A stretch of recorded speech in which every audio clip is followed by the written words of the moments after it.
ગરડા તાલુકાના ગ્રામ્ય વિસ્તારમાં સતત 2 કલાકથી અવિરત વરસાદ ચાલુ. જલાલપર ગામે આવ્યા નદીમાં નવા નીર.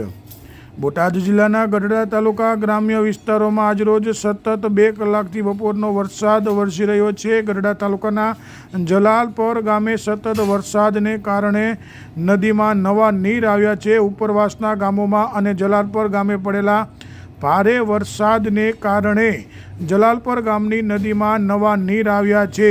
ગઢડા તાલુકાના ઢસા, વિકરિયા, ઉમરડા, ડોઠા, હુવાગઢ સહિતના ઉપરવાસના ગામોમાં પણ ભારે વરસાદ થતાં જલાલપર ગામની નદીમાં નવા નીર આવ્યા છે. કમોસમી ઉનાળામાં વરસાદ થતાં જલાલપર ગામની નદીમાં નવા નીર આવ્યા છે. સતત 2 કલાકથી આ ગ્રામ્ય વિસ્તારોમાં એટલે કે ગઢડા તાલુકાના ગ્રામ્ય વિસ્તારોમાં સતત વરસાદ વરસી રહ્યો છે, જેના કારણે નદીમાં નવા નીરની આવક થઈ છે.